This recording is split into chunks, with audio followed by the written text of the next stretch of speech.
Hello students, I am Abhishek Kaushik and today's topic is managerial roles according to Henry Mintzberg. So before starting, download the PDF given in the description. Henry मिन्सबर्ग एक Canadian professor है, वो author भी हैं और उन्होंने बहुत सारी management से रिलेटेड बुक्स भी लिखी हैं। एंड 1989 में उनकी एक बुक पब्लिश हुई जिसका नाम था मिन्सबर्ग ऑन मैनेजमेंट। एंड इस बुक में उन्होंने मैनेजमेंट के डिफरेंट रोल्स के बारे में भी डिस्क्राइब किया। So before writing that book, Henry मिन्सबर्ग ने 5 बिग इंडस्ट्रियल ऑर्गेनाइजेशंस के हायर लेवल मैनेजर्स जो थे उनकी एक्टिविटीज़ एंड रोल को स्टडी करा। एंड आफ्टर स्टडिंग उनके जो मैनेजर्स थे, हायर लेवल मैनेजर्स थे, उनके रोल एंड एक्टिविटीज़ को स्टडी करने के बाद उन्होंने मैनेजर्स के रोल को डिस्क्राइब करा। एंड अकॉर्डिंग टू हिम, एक मैनेजर सिर्फ प्लानिंग या ऑर्गेनाइजिंग, स्टाफिंग, कंट्रोलिंग, सिर्फ इन एक्टिविटीज़ को ही नहीं करता, बल्कि और भी कुछ रोल्स हैं जो कि एक मैनेजर करता है।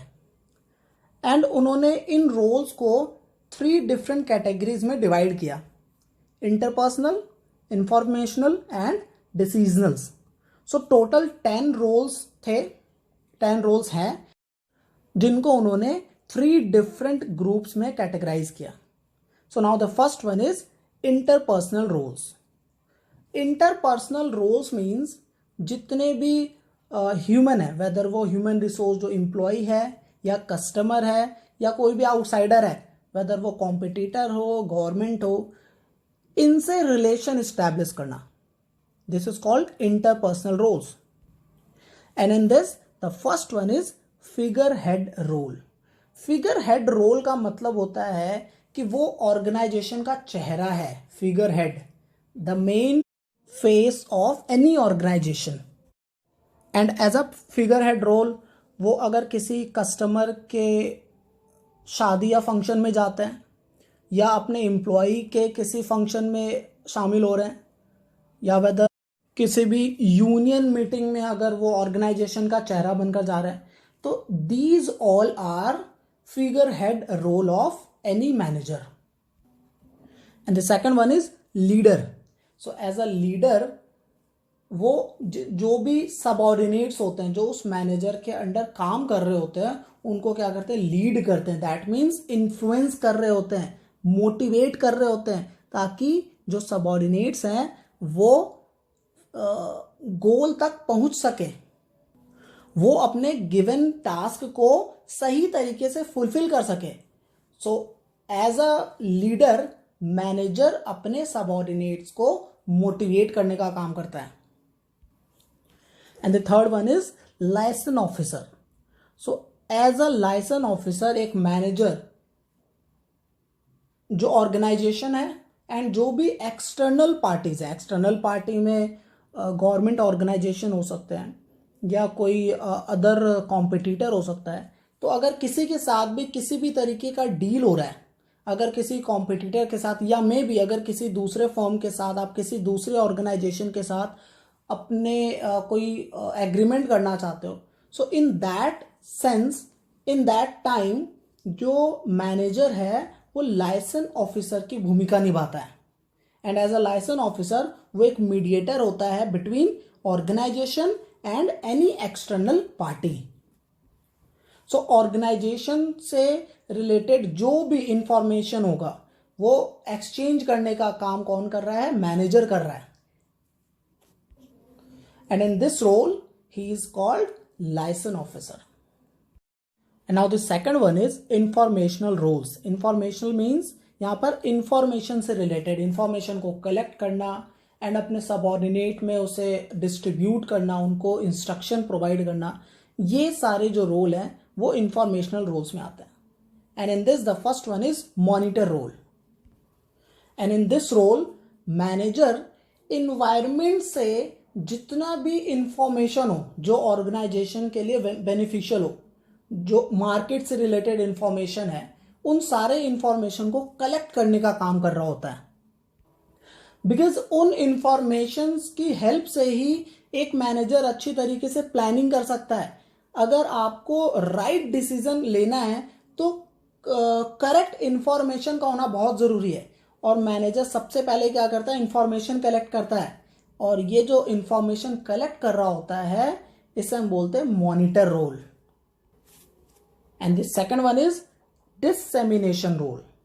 डिसेमिनेशन में जो भी कलेक्टेड इंफॉर्मेशन है उनको वो अपने सबऑर्डिनेट्स में डिस्ट्रीब्यूट कर रहा होता है, बिकॉज विदाउट डिस्ट्रीब्यूटिंग आप उनको इंस्ट्रक्शंस कैसे दोगे।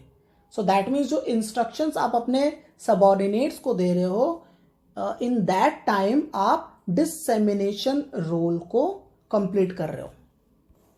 सो अब ये मैनेजर पे डिपेंड करता है कि वो किस इंफॉर्मेशन को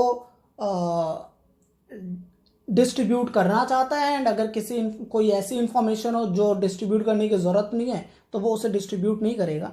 दैट मीन्स जो ऑर्गेनाइजेशन के लिए इंफॉर्मेशन यूजफुल है उन यूजफुल इंफॉर्मेशन को वो डिस्ट्रीब्यूट करेगा अपने सबऑर्डिनेट्स में।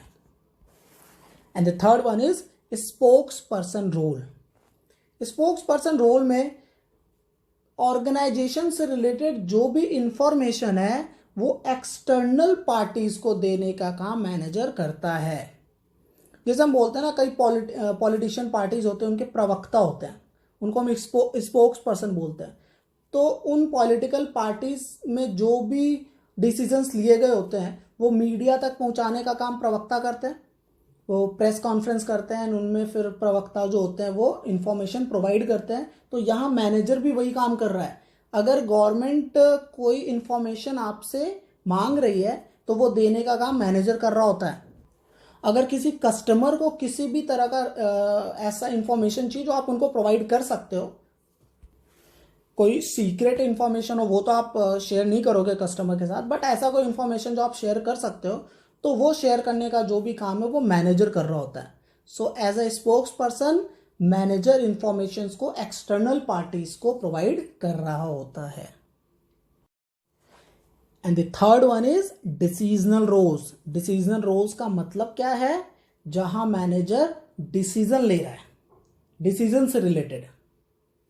And in this the first one is entrepreneur. आप जानते हो एंटरप्रेन्योर कौन होता है? एंटरप्रेन्योर वो है जो रिस्क लेता है। एंटरप्रेन्योर वो है जो कुछ नया इन्वेंट करता है। That means innovation. अब इनोवेशन के लिए आपको करना क्या होगा, कुछ टफ डिसीजंस लेने होंगे, रिस्क लेना होगा, ऐसी पॉसिबिलिटीज को आपको आइडेंटिफाई करना पड़ेगा, अपॉर्चुनिटीज को गेन करना होगा, ताकि कोई दूसरा मार्केट में कोई प्रोडक्ट बनाए उससे पहले आप उस प्रोडक्ट को मार्केट में लॉन्च कर दो। एंड ये करने के लिए आपको इनोवेशन करना होगा। एंड इन दैट टाइम एक मैनेजर एंटरप्रेन्योर का रोल शो कर रहा होता है।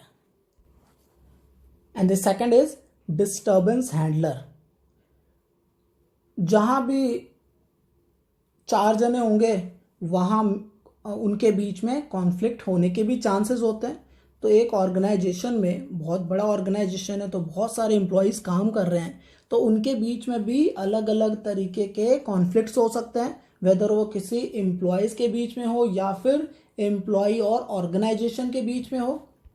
अब उन सारे कॉन्फ्लिक्ट को रिमूव करने का, उनको सॉल्व करने की जो रेस्पॉन्सिबिलिटी है वो मैनेजर की है। और जब वो इस रेस्पॉन्सिबिलिटी को फुलफिल कर रहा होता है तो वो डिस्टर्बेंस हैंडलर का रोल प्ले कर रहा है। ऑर्गेनाइजेशन में स्ट्राइक ना हो जाए। अगर स्ट्राइक हो गया, लेबर स्ट्राइक पर चले गए तो प्रोडक्शन रुकेगा एंड ऑर्गेनाइजेशन का फिर लॉस है। तो आपने क्या करना है कि अपने जो भी लेबर है, जो भी वर्कर्स हैं, उनको इस तरीके से मोटिवेट करना होगा या फिर उनकी जो डिमांड है उनको फुलफिल करना होगा। हर डिमांड आप फुलफिल नहीं कर सकते, बट जो भी डिमांड आपसे फुलफिल किया जा सकता है उनको फुलफिल करना होगा, उनके साथ नेगोशिएशन करना होगा ताकि कॉन्फ्लिक्ट ना हो और वो स्ट्राइक पर ना जाएं। तो किसी भी तरीके का अगर कोई कंप्लेन है किसी भी एम्प्लॉय का, उनको आपको सॉल्व करना होगा। और जब मैनेजर ये कर रहा है तो वो डिस्टर्बेंस हैंडलर कहलाता है। And the next one is resource allocator. Resource allocator में आपके पास जो भी रिसोर्स मीन्स जो कैपिटल है या लेबर फोर्स है, मशीन्स हैं, रॉ मटेरियल्स है, ये सारे रिसोर्सेज हैं, तो इनको एलोकेट मतलब डिस्ट्रीब्यूट करना। अब आपके पास जितने भी रिसोर्सेज हैं आपके डिफरेंट डिपार्टमेंट में आपने डिस्ट्रीब्यूट करना होगा। अलग अलग डिपार्टमेंट का अपना अलग अलग बजट होगा, तो किस डिपार्टमेंट में कितना कैपिटल आपने इन्वेस्ट करना है, कितने रिसोर्सेज उनको देना है, कितने ह्यूमन रिसोर्सेज आप अलग अलग डिपार्टमेंट में दोगे, दैट मीन्स एलोकेट करोगे, ये डिसीजन मैनेजर ले रहा होता है। सो ये मैनेजर डिसाइड करता है कि कब और किस रिसोर्स को किस जगह किस तरह से यूज करना है। ऑर्गेनाइजेशन में भी अलग अलग डिपार्टमेंट है, तो उनमें किस तरीके से अलग अलग रिसोर्सेज को यूज करना है, ये रोल मैनेजर का है। And the last one is negotiator. So as a negotiator manager outsiders group के साथ नेगोशिएट करता है। नेगोशिएट मीन्स डिस्कशन करना related to any important topic. For example labour union, तो जो लेबर यूनियन है जो आउटसाइडर है, अब उस लेबर यूनियन से अगर आपके ऑर्गेनाइजेशन का जो लेबर है वो स्ट्राइक पर जाना चाहता है, तो उन लेबर यूनियन का उनको सपोर्ट होता है, तो आपने उस लेबर यूनियन से भी डिस्कशन करना होगा, उनको भी नेगोशिएट करना होगा ताकि आपके लेबर स्ट्राइक पर ना जाएं। सो डिस्टर्बेंस हैंडलर में तो आपने जो आपके एम्प्लॉयज थे, जो आपके लेबर थे, उनके साथ आपने डिस्कशन किया, लेकिन एज अ नेगोशिएटर आप आउटसाइडर जो लेबर यूनियन है उनके साथ नेगोशिएशन कर रहे हो। जो सप्लायर है या आपका जो क्लाइंट है जो आपसे गुड्स परचेज करेगा, उनसे अगर किसी भी तरीके का कोई डिस्प्यूट हुआ है और उनके साथ आप कुछ नेगोशिएशन कर रहे हो, बातचीत कर रहे हो, तो इन दैट मैनेजर जो है वो नेगोशिएटर का रोल प्ले करता है। मे बी पॉसिबल गवर्नमेंट के साथ कोई डिस्प्यूट हो जाए, तो in that time manager organisation की तरफ से ऑर्गेनाइजेशन के जो पॉइंट्स हैं उनको गवर्नमेंट के पास रखता है एंड नेगोशिएटर की भूमिका निभा रहा होता है।